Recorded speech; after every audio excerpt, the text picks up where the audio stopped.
Hi everybody, hope you're all well. It's cake o'clock and today I was given a recipe from my a good friend at work, Tracey, who does a weekly bake for everybody at my work, brings in lovely homemade bakes. And on one occasion she made this apple crumble cake and I said, oh Tracey, give me the recipe please, I'd love to do that. So she did. Thank you, Tracey. And also she supplied the apples from her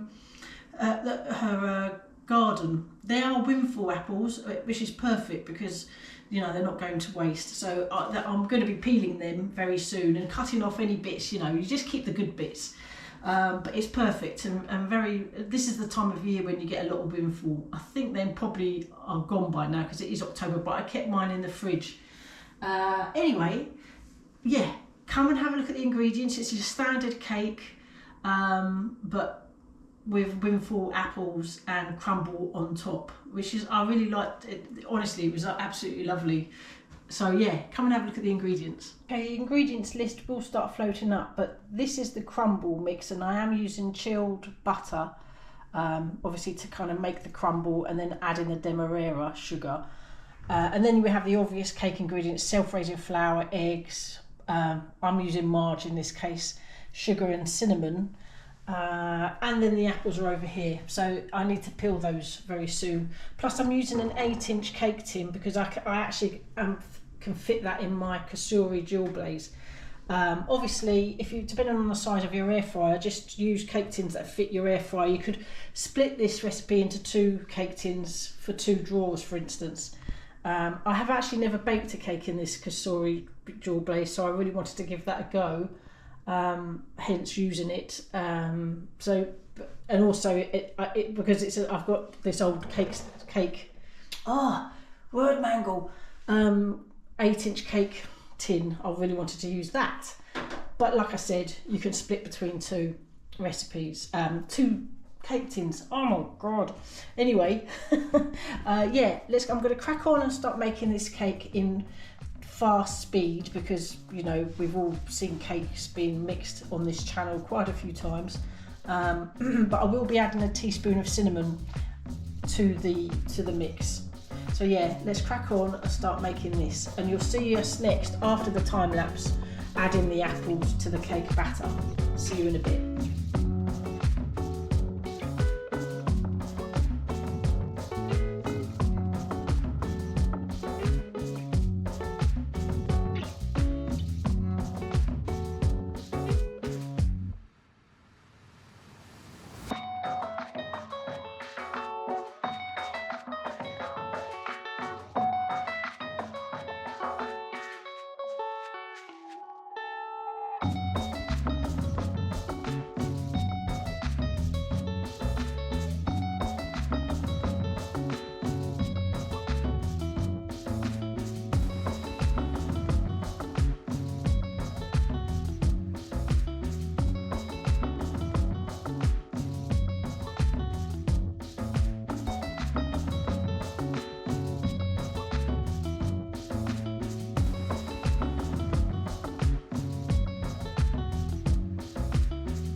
Okay, cake mix is done. I've just got to make the crumble topping. So self-raising flour and the chilled butter. So I'm just going to pinch it together like you would make a normal crumble. I'm going to add the demerara sugar at the end.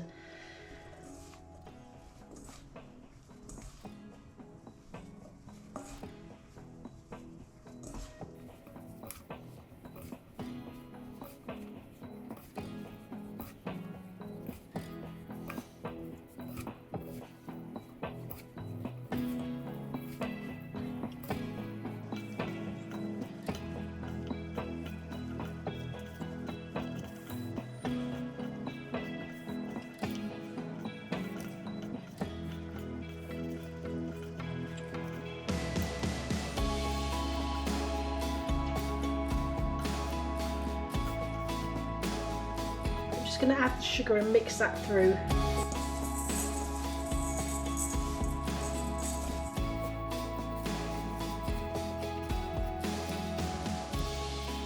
Okay, let's get this on top of the cake.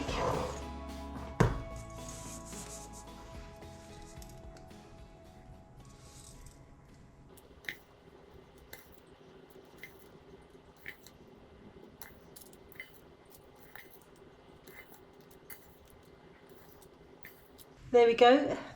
Yes, so the instructions are 180 centigrade, 350 Fahrenheit for an hour. That's Tracey's instructions, but that's in an oven. So I'm going to do it at the same temperature. Ooh, it's always difficult, that one. I have taken out the crisper plate because I think it will just be too high. So I'm just going to lower it in to start with. Yeah, maybe lower it to 175 just for the air fryer.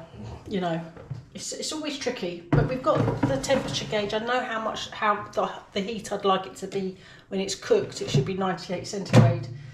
Oh, I can't remember what that is in Fahrenheit. Oh, we've got to preheat it. Oh, honestly. Right, let's preheat it for 5-10 minutes. What am I doing it on? Bake.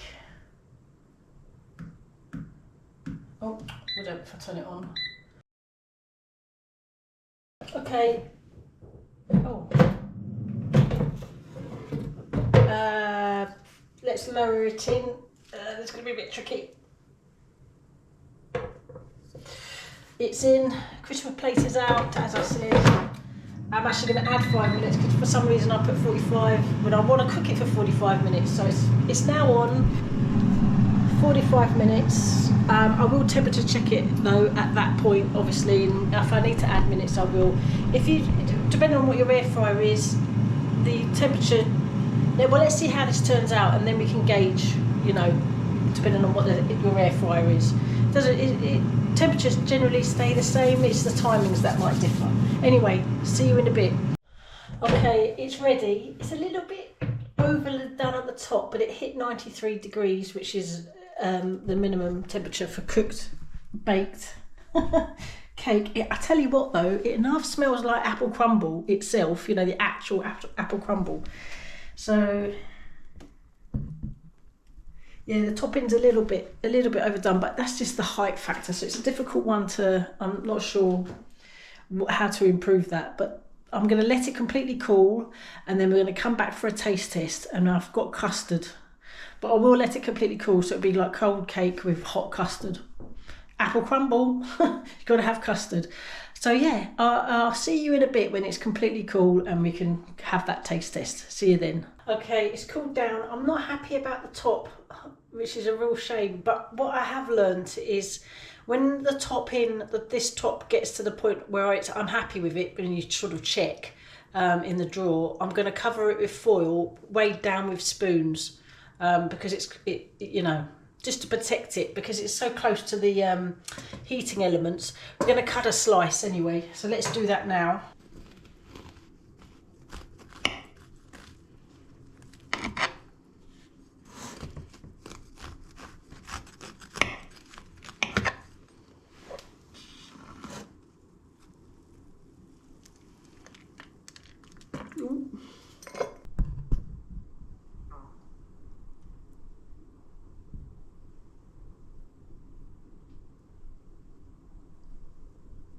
Well, everything's got better now that the custard has been applied. I mean, whoa.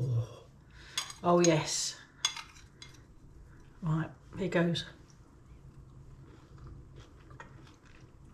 Oh my God. I don't know if you're going to hear the crunch, but there's a crunch. And that crunch tasted like crumble with the apple and the cake and the custard. Wow, this is nice. This is so nice.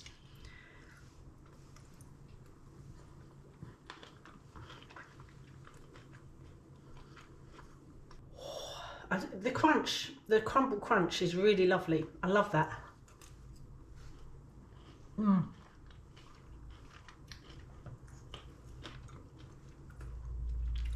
And even though it's a little bit burnt, I wish I hadn't done that. But if I do it again, which I probably will, because this is really lovely, I'll definitely cover the top, sort of maybe over halfway through. I'm not sure yet, but you know, I think judge by eye. Oh, the apple. Oh, just a tad more custard.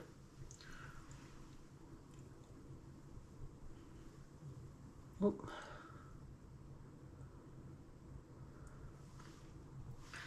Oh, yummy, yummy.